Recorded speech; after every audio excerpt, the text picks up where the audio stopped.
How would you feel if the thing haunting you didn't feel separate from you at all? How would you handle it if a place could call your name in a voice you recognized, but no one had spoken? Or if you started to fear that something unseen had learned your pain before you had? How would you deal with the fact that the thing hurting you wasn't just in the room, but somehow bound to your past? And what would you do if a darkness attached itself to you so quietly you only noticed once you began to change? No one can answer those questions, but we will do our best today in what is potentially the most intense episode of the Dark Paranormal ever.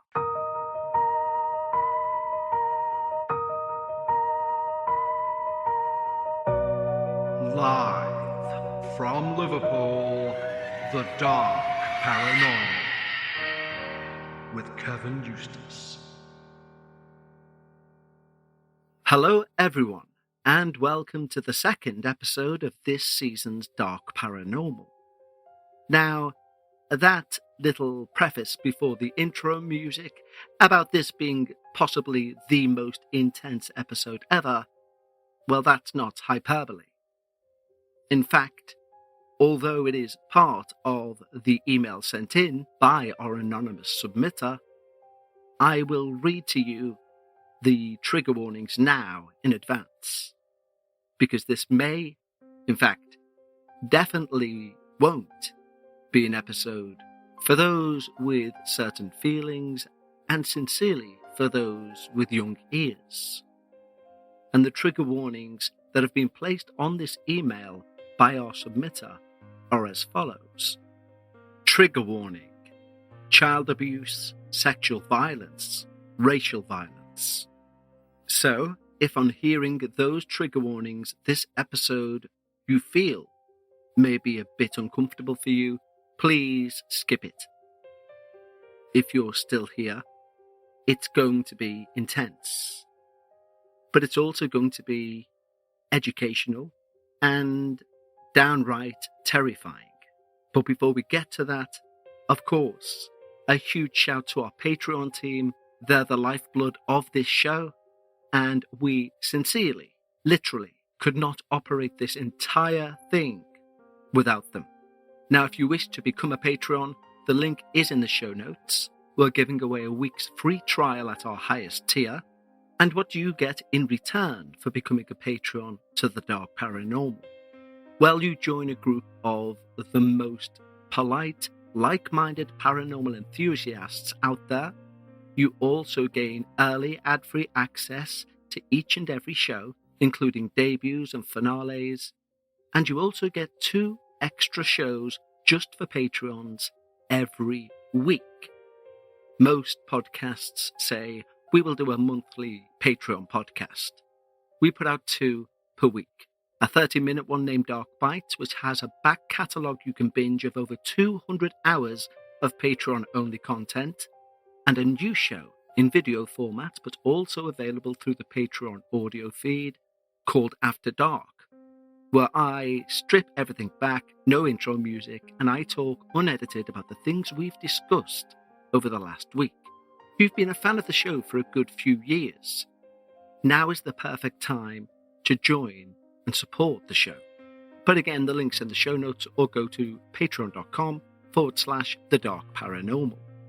And if you have your own paranormal experience of any type or length, there is also a Submit Your Experience link in the show notes, or go to thedarkparanormal.com/Submit My Experience. But right now, it's time to lower the lights. Make yourself comfortable, and of course, leave your disbelief at the door as we hear Haunted from Inside.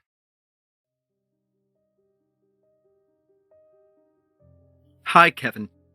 I've been listening to your podcast for at least 2 years, and I've repeated the run of the show at least 3 times.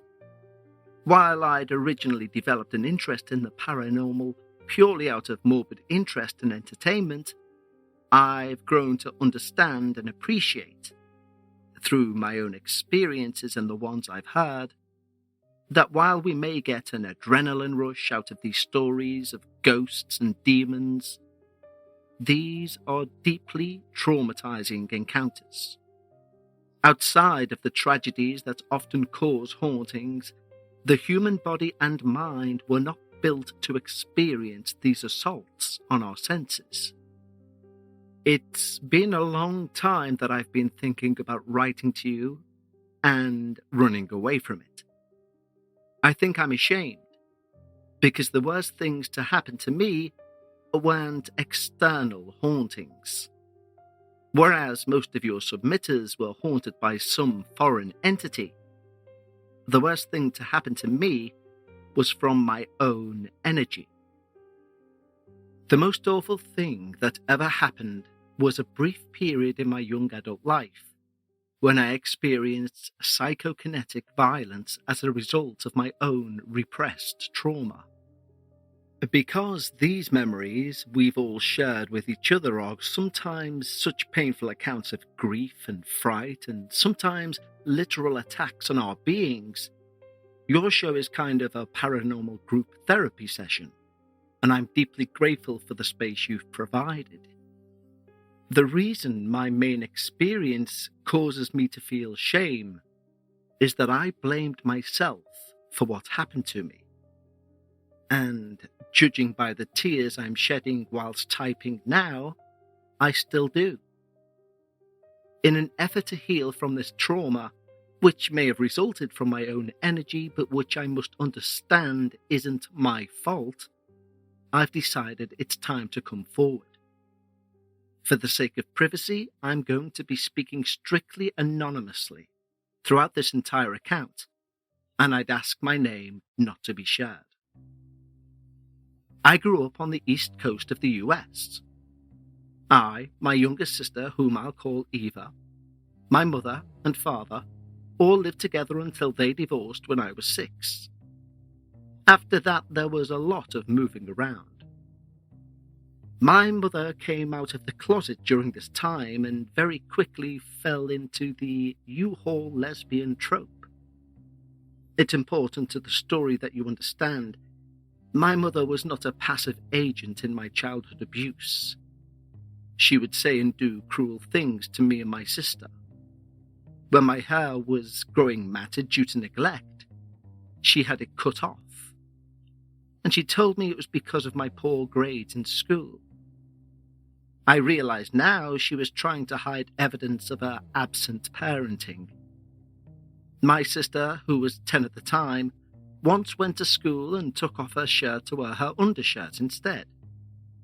When my mother saw her at afternoon pickup, she made her walk around the neighborhood where my high school was like it was a scarlet letter, knowing full well about the creepy men around there, the same ones I'd been telling her about that had been catcalling me all year. As both me and my sister entered puberty, she and her partner would make repeated and unwelcome comments on our breast development. Once, after a particularly awful report card season, she told me to go down the street and to ask the women to show me how to perform sexual activity with my mouth so I could make a living. I was 12. My mother had made it clear that her partner, her career as a chef, and her dream of owning a restaurant were the important parts of her life. Like many families, we children were accessories to adulthood. After wintering in a house with no heat, no kitchen, no electricity on the second floor, and no hot water for the first month, my mother saved enough for a real house and a spot for a restaurant.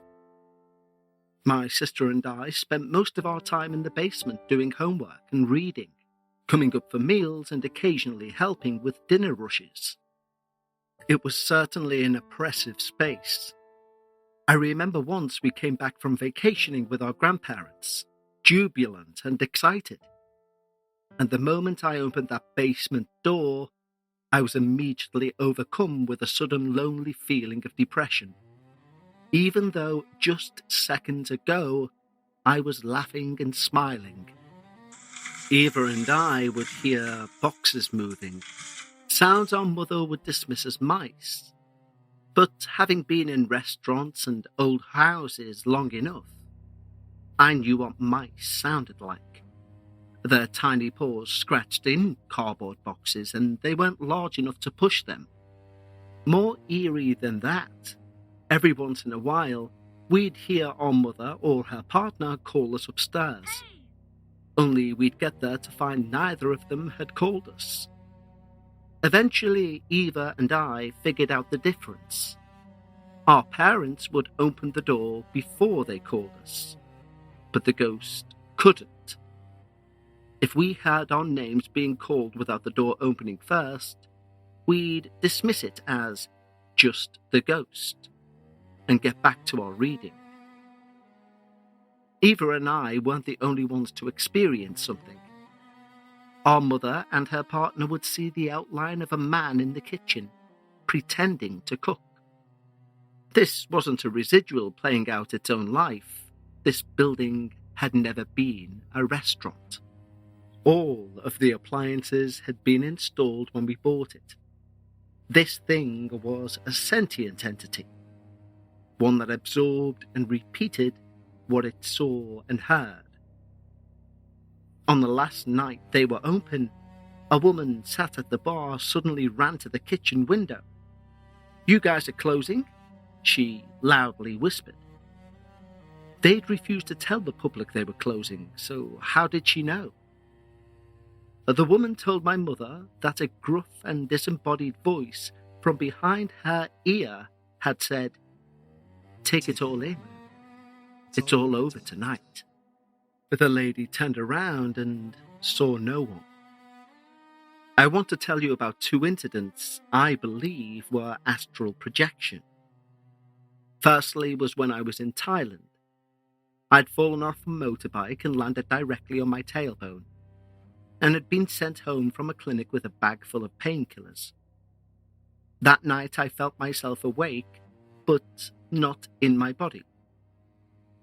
I felt myself floating upright from one end of the room to the other without any control over my movements. I could see my room down to every detail, my TV on in a bright white static. I could hear the static in my ears as some force dragged me around the room, and I could do nothing to get back into my bed. Yes, I know what you're thinking. Painkillers. I think so too. But I later took the same medicine and dosage for bad menstrual cramps, and there was no such result. What I keep returning to is this. Traditional Chinese animist traditions present throughout Thailand hold that ghosts cannot move except in straight lines. No diagonals, no curves, no zigzags. It's the whole principle behind Feng Shui, to prevent harm from spirits moving through space. That night, floating uncontrollably in a completely lucid state, I was only moving in straight lines. The second time was in Turkey, visiting my father's extended family. Again it was night, again I was lucid. I could see my room in every detail, and I was dragged out of bed. It felt like I was fighting for my entire life not to let whatever invisible force had me by the ankles pull me free. A part of me knew it wasn't just dragging me out of bed and onto the floor, it was dragging me out of my room entirely, to somewhere I did not want to go. It felt like I struggled for ages, but I finally got back. No pills included that time. When I left Turkey, my mother was living in the deep south, and I moved in with her until I found a place of my own. The room was suspiciously cheap, which I later would understand. One night, while I was sleeping, I woke to the feeling of being slapped on the top of my head with a pile of books. There was no headboard, no wall above me, no bookshelves near the bed. I knew the house was across the street from a very famous lynching in the 1980s. Often cited as the last lynching in the country before a recently released report detailed incidents between 2000 and 2025. I live next door to the home of one of the men who, after a judge failed to indict a black man for a white man's murder, attacked an 18-year-old boy with a mob. A man I worked with in town told me what they did to him. Let's just say the tree is still there down the street. I don't know if being black has anything to do with what I experienced in that house, but given the history of the property, I would not be surprised.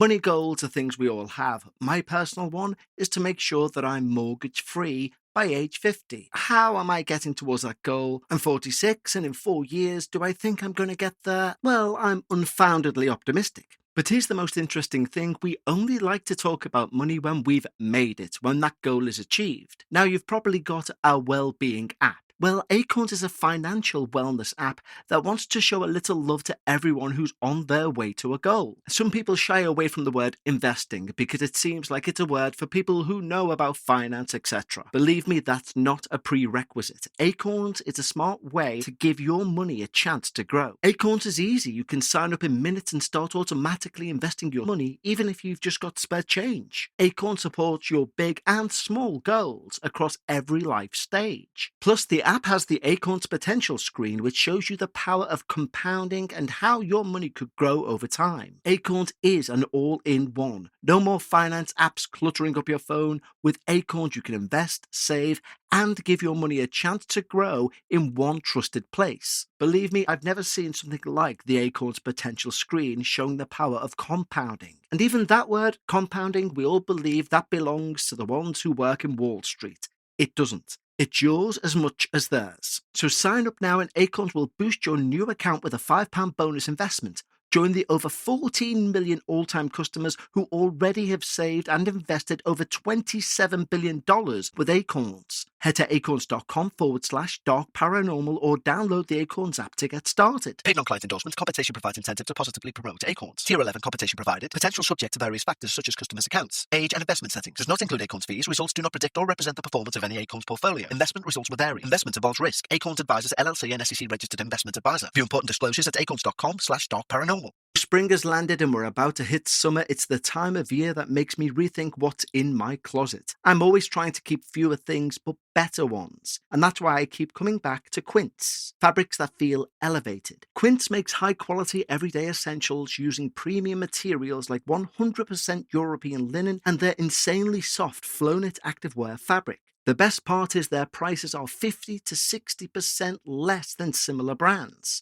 How? Quince works directly with ethical factories and they cut out the middleman, so you're paying for quality, not brand markup. Now you may think, well, Quince don't deliver to the UK, Kev. How are you talking about these? Well, I have a friend in America who I order Quince through, and I ordered a 4-pack of the Performance Running Crew socks. They are light, they are airy, but they're also comfortable. I also ordered the Italian leather everyday sneaker. Now, I have not been able to find this anywhere in the UK. A sneaker that you can literally go day to night in, from garden to nightclub. I have done with these fantastic sneakers. The stitching is immaculate. The wear is perfect. I went all day wearing the same shoe and at night did not have tired feet. And this is what Quince is about. Not only do you get the quality, but you get the saving. So if, unlike me, you're already stateside, refresh your wardrobe with Quince. Go to quince.com/dark paranormal for free shipping and 365-day returns. Now available in Canada too. Go to quince.com/dark paranormal. Get free shipping and 365-day returns. That's quince.com/dark paranormal. This episode is sponsored by BetterHelp.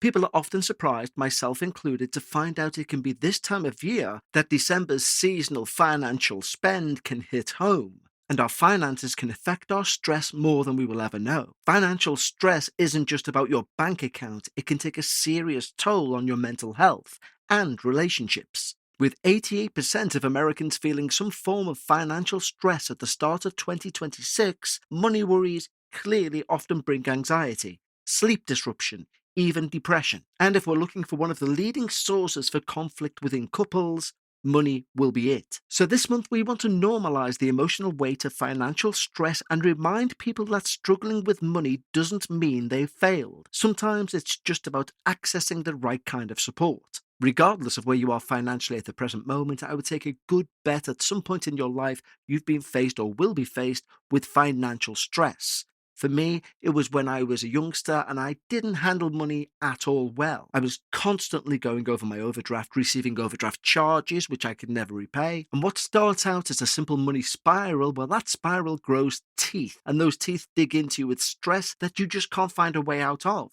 But listen, therapy isn't about financial advice. It's about managing the stress, the shame, or anxiety that can come with it. Therapy can help people unpack their relationship with money, build healthier coping strategies, and feel less alone in the process. But as someone in therapy, their therapist match commitment for me is a game changer. If you're not happy with your match, switch to a different therapist at any time from their tailored recommendations. And it works. An online average rating of 4.9 out of 5 stars for a live session based on over 1.7 million reviews. When life feels overwhelming, therapy can help. Sign up and get 10% off at betterhelp.com/darkparanormal. That's betterhelp.com/darkparanormal. Back on the East Coast, I was living with a friend from college and her family.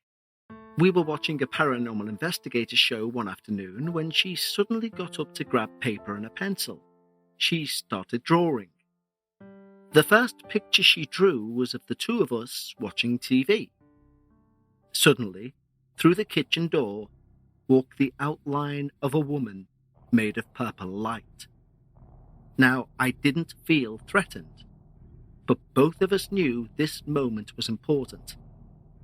I was speechless, staring at this woman, and I felt my gaze, my whole head, forced to look down at the drawings my friend was sketching.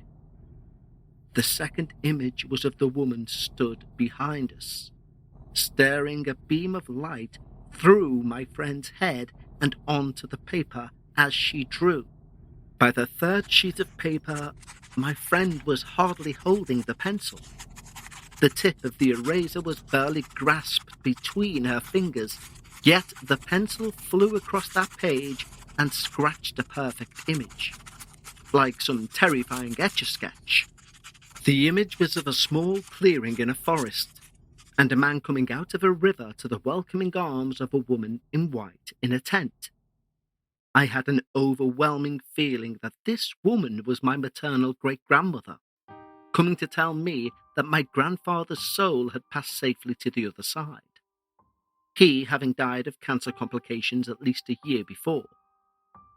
From then on, I'd get occasional dream visits from him, and I always know I have him looking out for me. Later that same year, I was living with a woman and her young daughter.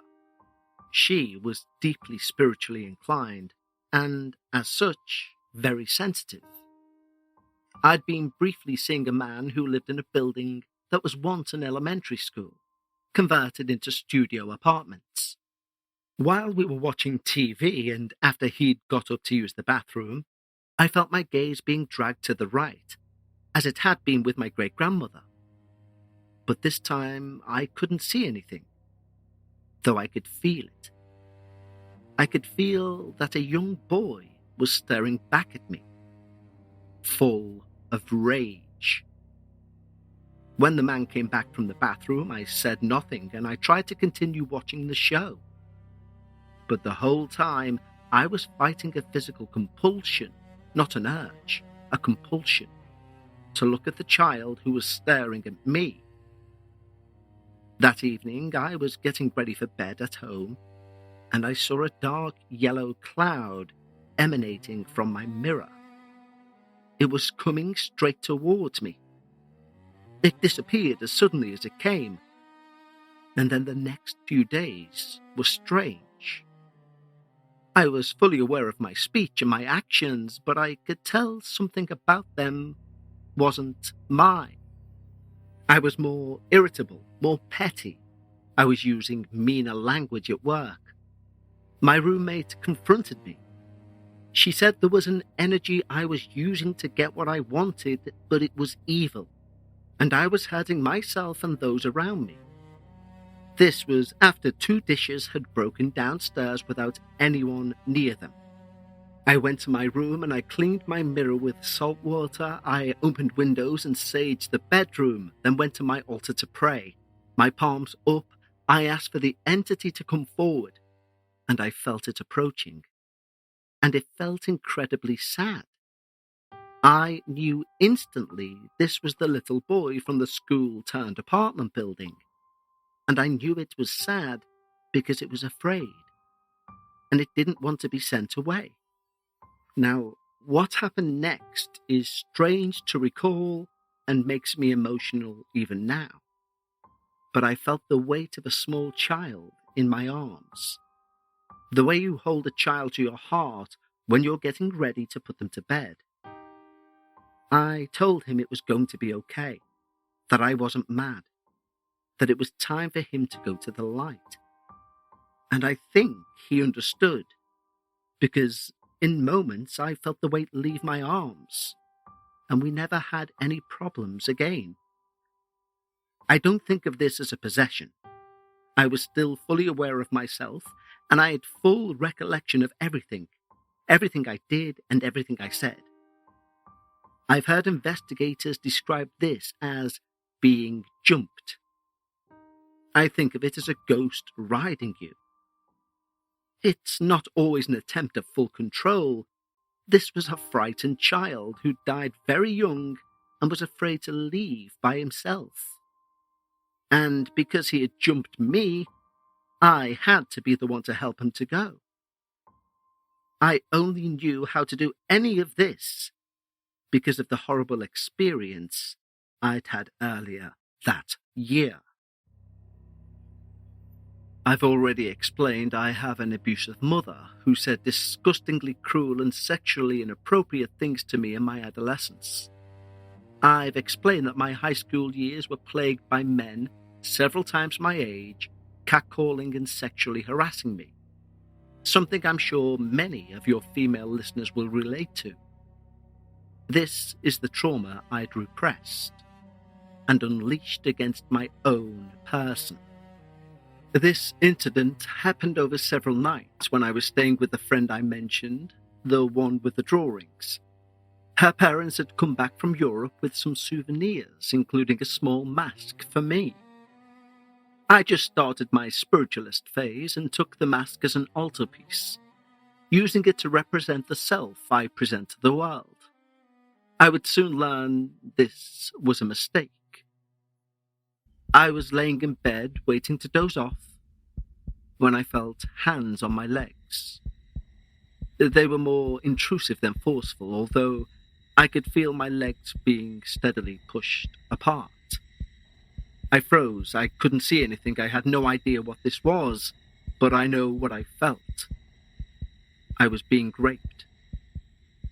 This happened every night for a week, no matter how I lay in the bed. First the hands, then my legs. Then the rape. I didn't tell anyone, not even my friend who knew full well these spirits exist. I tried to tell myself it was in my head. It wasn't real. I was being paranoid. Maybe I was smoking too much weed. But then another friend came to stay with me. She slept in my bed, and the next morning told me she'd felt violated trying to sleep. I hadn't told her anything. This thing, this horrid, humiliating thing, was happening to someone else who had no idea it existed. It wasn't my imagination. This was real, and it was dangerous. That day we talked to my friend Tess, who was the one hosting me, and we immediately started working to clear the house. We opened all the windows from the basement to the top floor and saged throughout. Tess took out a wand carved from selenite and we went to my room. My visiting friend, I'll call her Anna, was sitting in the chair in front of my altar. Tess and I were searching for some sign of a disturbance when Anna suddenly started talking about something completely unrelated. Some school drama. I was surprised. She knew how serious this was. We asked her to please be quiet. She did, but she was fuming. She would later tell me that she felt irrationally angry that we'd even asked her to be quiet, even though she knew this was a moment requiring undivided attention. There was a thump in the next room, and Tess told us to wait. Tess was a medium who had, through her deceased grandmother, secured protection in the second-floor hallway from any negative entities. We heard a series of thumps, and then she returned. She described how the being had flitted about the room and become cornered at the bottom of the stairs to the second floor. She said it was cowering, a cowering, snivelling, puny thing that quickly evaporated when she pointed her wand and directed it to the light. When I told her everything had started after putting the mask on my altar, she said the entity had come from my own energy. The mask itself was factory-made, carrying no power of its own. But by imbuing it with my own intention and my own unhealed trauma, I had made it mine. And so it became the violence that I and my friend had experienced. Writing this now, I know this wasn't my fault. Because of how I was raised, I didn't register what had been done to me as abuse until I was well out of that family dynamic. After a lifetime of sexual harassment, both inside and outside the home, I didn't understand that I was walking with years of repressed anger, trauma, and fear around my own body, around how I and it had been treated throughout my life. It's not fair for me to blame myself for what I didn't know, what I couldn't have known. Like abuse itself, these things aren't supposed to happen. We are supposed to be loved and to love each other. We are not supposed to harm each other, least of all the most vulnerable amongst us, children. Children are supposed to be treasured. Sometimes, unfortunately, that simply doesn't happen. I've since learned how to protect myself. I've begun practicing Tai Chi and Qigong to heal my mind-body connection, to strengthen my body, and to direct my energy. And thanks to the dreams and other visitations, I know my family spirits stand with me every step I take. I'd like to thank you for taking the time to read this, and even if it doesn't make it onto the show, at least I've finally given myself the catharsis that all your other contributors say comes with telling their story. This was harder to start than it was to finish, and I hope that more people are encouraged to share, not only so your show can go on, but so they don't have to live with the shame anymore. Yours, Anonymous. Well, Anonymous, and of course, I know your real name. We've interacted over your experience very recently, and I want to say a huge thank you to you for your bravery, and it is bravery, to put down and send in your whole experience. And I also want to offer you, well, I'm taken aback. I'm a bit lost for words. I kind of want to offer you sincerely just how sorry I am that you had to go through that. And when I say had to, I don't mean that, of course, but that you went through that. And I will say that I'm privileged that you decided to send your story to the show. Not that I want to make this about the show in any way, shape or form, but you yourself did put in the comments about it being therapeutic, and that's why I mention it. And if that is the case, believe me, that is an unintended side effect of the show. This show is not intended to do that. If it does for people, I'm over the moon. So thank you for saying that. But it's really strange because you guys will have heard me many times say that this show exists because we don't want to deal in the world only of the returning dead dog, the waving grandmother to say she's okay and on the other side. You know what I say about these things. I always use the analogy of the workspace and somebody saying, my dog came to visit me last night from beyond the grave, and everybody saying, oh, how wonderful. And there could be someone in the room who wants to step forward and give an account like what you've given. But they never would because they know they won't receive our pity, belief. They'll be looked at in a different way. And that's why this show exists. But this is why it's strange, is because when dealing with a show, or should I say an episode like this, it's both genuinely terrifying because we believe, that's why we listen. Yes, there may be lots of skeptical listeners who do leave their disbelief at the door and they listen and they enjoy a little scare. But I believe what you experienced was 100% true.